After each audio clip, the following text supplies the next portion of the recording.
public, la réflexion des dirigeants. Il est important aujourd'hui de rester réaliste et pragmatique dans l'approche qu'on peut avoir du plastique. Alors pour partir à la découverte du plastique biosourcé et comprendre comment concilier l'usage des plastiques et les valeurs RSE dans les projets industriels, nous avons la chance d'avoir avec nous aujourd'hui un spécialiste. Hilaire Coutancet, bonjour. Bonjour. Alors vous êtes associé de la société MC Plast. Absolument. Voilà, et on va tout de suite rentrer dans le cœur du sujet puisque votre expertise métier et votre activité principale, c'est donc l'injection thermoplastique avec notamment des matériaux biosourcés et recyclés. Exactement, c'est notre cœur d'activité. On fait de l'injection thermoplastique en général, mais on est vraiment spécialisé sur les matières biosourcées et les plastiques recyclés. Alors, on connaît l'injection plastique. Aujourd'hui, c'est une technologie, on va dire, qui est quand même très utilisée. Par contre, le fait d'avoir des matériaux recyclés, biosourcés, ça amène des nouvelles contraintes, j'imagine, en termes de matériel, de traitement, de tout. Parlez-nous un petit peu de ça. En fait, notre métier, c'est vraiment de conseiller nos clients pour passer dès qu'ils peuvent, dès que l'usage de la pièce que l'on va fabriquer pour nos clients le permet, le cycle de vie de cette pièce et sa fin de vie, on va conseiller nos clients pour passer d'un plastique issu de pétrochimie à un plastique biosourcé ou à un plastique recyclé. Voilà. Si ce n'est pas possible, on restera sur un plastique issu de pétrochimie, mais dès que c'est possible, voilà, on essaye d'être un peu plus vertueux et de les emmener sur une matière biosourcée ou plastique recyclé. Parce qu'en fait, il y a des matières comme l'aluminium qui peuvent se recycler quasiment à l'infini, elles ne perdent pas de qualité en fait. Par contre, le plastique, on imagine il y a des variétés, ça doit être un petit peu plus compliqué, non ? Alors le plastique se recycle, pas à l'infini parce qu'il peut perdre ses caractéristiques techniques. Mais il se recycle plusieurs fois. Et puis, en fonction de la technicité de la pièce, vous avez des pièces qui peuvent supporter un plastique recyclé plusieurs fois, des pièces simples. Par contre, des pièces plus techniques nécessitent une matière vierge et on ne peut pas utiliser du plastique recyclé pour tout. Tout à fait. Et par contre, vous, l'optique, c'est que avec ces technologies et d'utilisation des matériaux biosourcés et recyclés, on va pouvoir gagner en fait à chaque fois dans la production du plastique, éviter d'utiliser du pétrole, et puis pour plein de pièces finalement du quotidien. Est-ce qu'on peut avoir des exemples de pièces que vous fabriquez en recyclé ? Alors il y a plein d'exemples possibles. Il y a plein de pièces par exemple à usage unique. Des pièces qui vont servir qu'une seule fois, qui ont une durée de vie courte. Ça, c'est des bons exemples pour pouvoir passer soit en plastique recyclé, soit en biosourcé. C'est des pièces qu'on peut derrière ensuite collecter. Donc on parle par exemple, on a une grosse activité avec nos clients dans la menuiserie industrielle, où on fabrique en fait des cales de jeu, des cales de transport. En fait, c'est une petite pièce qui va servir à caler la menuiserie pendant son transport et jusqu'à la pose. Et en fait, cette pièce, elle est retirée sur le chantier. Et donc, sa durée de vie est très courte. Donc, une pièce en plastique recyclé, là a une pertinence. En biosourcé aussi. Et on met en place avec nos clients justement cette collecte de cette petite cale sur les chantiers. On les collecte, on les ramène à l'entreprise et ça peut être rebroyé et refabriqué, recyclé et on refait ces mêmes pièces. Ça, c'est un exemple. J'ai un autre exemple sur la matière biosourcée où on fait des clips. Alors là, on est sur de la matière biosourcée et compostable. Donc, c'est des clips qui servent, c'est des supports de culture pour les maraîchers. On a différentes tailles de clips, différents supports de culture. C'est un clip qui autrefois était fait en polypropylène traditionnel. Nous, on le fait en biosourcé et compostable. Ce qui fait que ce support de culture, il peut être retiré avec la plante quand la plante a fini son cycle de vie. Ça part en traitement en déchets verts, en compostage. Et les clips sont éliminés en 13 semaines avec le déchet vert et produisent du compost et voilà, qui retourne à la terre. Alors, ce qu'on découvre avec vous, c'est que finalement, aujourd'hui, on a une vision peut-être un petit peu caricaturale du plastique, on va dire. Tous les plastiques se ressemblent, c'est tous les mêmes, il y en a trop dans l'océan, donc voilà, il faut rejeter la matière. Ce qu'on voit avec vous, c'est qu'il va falloir maintenant apprivoiser un peu mieux le plastique, comprendre les usages, là où on peut l'utiliser de façon simples, dans des produits un petit peu, on va dire, bruts ou à usage unique, comme vous dites, ça c'est très bien. Et du coup, vous, quand vous accompagnez les industriels, vous avez une notion de conseil, on va dire, pour voir avec eux, est-ce que c'est possible? Parlez-nous un peu de cette dimension conseil de votre métier. Alors c'est toute la difficulté de notre métier, puisque du coup les processus de décision sont beaucoup plus longs, parce qu'effectivement on oblige l'industriel à remettre un petit peu en question ses pratiques, à se poser les bonnes questions, savoir si souvent ils viennent nous voir, ils nous disent nous on veut cette pièce en plastique classique, et ben nous on les interroge, c'est quoi l'usage de votre pièce, c'est quoi sa fin de vie, c'est quoi sa durée de vie, c'est quoi sa fin de vie. Et bah, dès qu'on peut, voilà, on essaye de les orienter sur quelque chose d'un peu différent, quelque chose qu'ils n'ont pas forcément l'habitude d'avoir. Et du coup, bah, le processus de décision est un peu long. Et bon, voilà, donc ça, on donne de notre temps, on donne de notre expérience, de notre expertise pour essayer, voilà, nous, on essaie d'être plus vertueux au quotidien et on essaye que tous nos clients aussi soient dans cette démarche. Donc c'est un processus plus long que d'habitude. Mais c'est comme ça qu'on essaye de se démarquer aussi de nos concurrents. Et qui n'est pas en plus axé uniquement sur un profit immédiat ou une démarche commerciale classique pure et dure. Tiens, je vous vends les pièces. Je vais vous vendre les pièces, mais il faut que ça marche. On va se poser la question de la fin de vie de la pièce, etc. On l'inclut dans un cycle très global. C'est une réflexion aujourd'hui qui est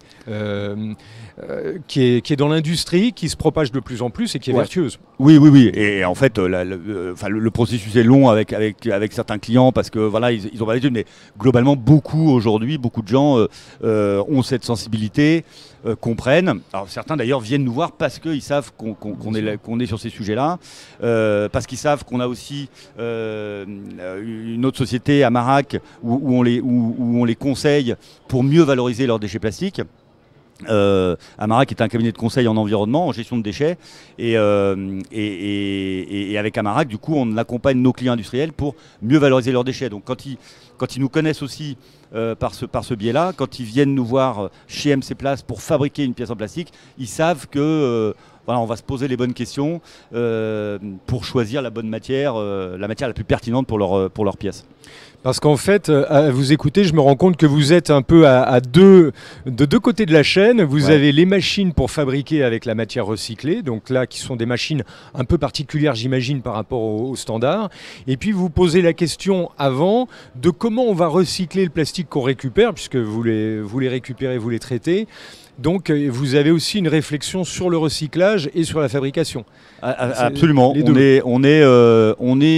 Si on prend le cycle du plastique recyclé, en fait, on est avec Amarac au niveau de la collecte des déchets plastiques qu'on va essayer de transformer dès que c'est possible, soit avec des partenaires, soit nous-mêmes, en plastique recyclé par broyage, enfin en fonction de la typologie des plastiques, par broyage. On les réintègre dans notre production de nouvelles pièces avec MC Place, là du coup, et là on refabrique des nouvelles pièces avec ce plastique. Et alors du coup, les marchés que vous voyez pour plus tard, il y aura déjà, je pense, à développer beaucoup cet aspect recyclage. De plus en plus, on va quand même s'intéresser à ça, parce qu'on collecte énormément de plastique. Alors après, j'imagine que la difficulté, c'est de ne pas mélanger les matières, peut-être. Il y a cette idée d'avoir des monomatières. Ouais. C'est un peu ça l'enjeu. Et puis c'est tout à fait l'enjeu, et c'est tout à fait l'intérêt de nos missions avec Amarac, quand on va voir nos industriels, c'est que justement, on les conseille pour aller plus loin dans le tri de leur plastique sur leur site de production. Parce que bien souvent, l'ensemble des plastiques sont mélangés dans les bennes, sont collectés par les prestataires de déchets qui sont connus de tout le monde. Bien souvent, ça finit en enfouissement, sauf si ils ont des grosses quantités de monomatières. Là, les prestataires de déchets n'hésitent pas à les collecter en séparés, mais sinon, bien souvent, ça se retrouve dans les mêmes poubelles. Et nous, on les accompagne pour aller plus loin. J'ai un exemple chez un industriel où on a fait une caractérisation de leurs déchets et on a trouvé 20 matières de plastique différents dans leurs poubelles qui partaient en DIB, en tout venant. Et nous, on leur a fait trier ces différentes matières. On les a accompagnés pour organiser un mini centre de tri sur leur site. Et du coup, maintenant, ils trient toutes ces typologies de matières. Alors, ça fait des petites quantités, Mais on est là aussi pour un peu inciter les prestataires de déchets à accepter de venir collecter des petites quantités. Il faut inventer des nouvelles méthodes de collecte. Il faut inventer des nouvelles méthodes de collecte de ces petites quantités, parce que tout ça, ça peut être recyclé. Et voilà, et il y a tout ce cycle qui est à construire finalement aujourd'hui, parce qu'il est quand même... Il y a tout ce cycle à développer. Il est à développer. Parce qu'il existe, mais on ne va pas assez loin aujourd'hui. Complètement. Voilà, d'après nous. Complètement. Donc il faut le développer.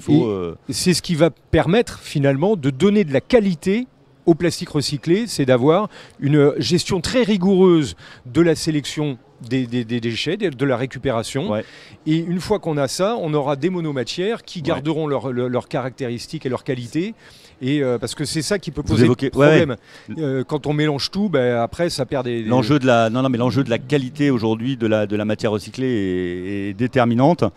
Pour nous, quand on veut réinjecter, parce qu'on est dans le monde de l'injection, quand on veut réinjecter du plastique recyclé, il faut que la qualité soit irréprochable. On a des machines qui sont précises, qui sont fines, et on ne peut pas se permettre d'avoir une matière de moyenne qualité. Donc l'enjeu en amont, c'est le tri de ces matières, la collecte, le tri séparé, et derrière avoir un compound de qualité pour pouvoir réinjecter.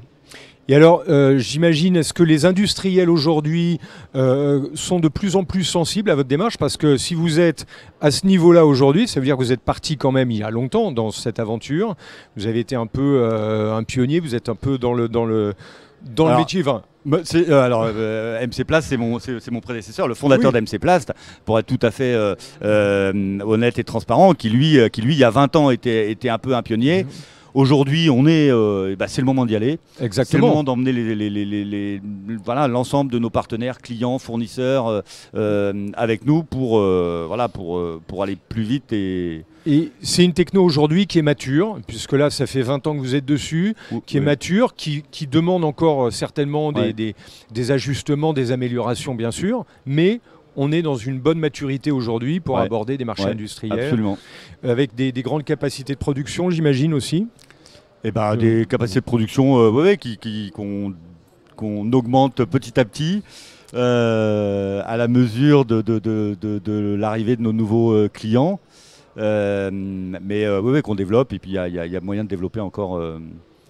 Il y a encore de la place pour développer. Et vous êtes bien sûr sur les deux technos. Vous avez également des plastiques, comme on disait, vierges, qui sont...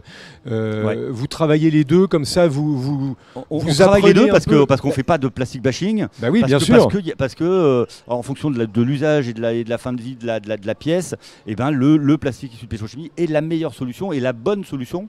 Donc évidemment, on fait de l'injection de plastique traditionnel, de tout type toutes sortes, et c'est encore d'ailleurs la majeure partie de notre métier, une petite majeure partie, mais c'est encore la majeure partie de notre métier. Mais la démarche est à chaque fois de se poser la bonne question sur le choix de la matière en fonction de la fin de vie du produit. Et puis on imagine que la part va croissante, hein, la part de recyclé, j'imagine en 10 ans, ça a augmenté. Oui, mais pas assez vite, d'après moi. Pas assez vite. La législation nous y encourage, mais on est beaucoup sur une législation qui est orientée emballage.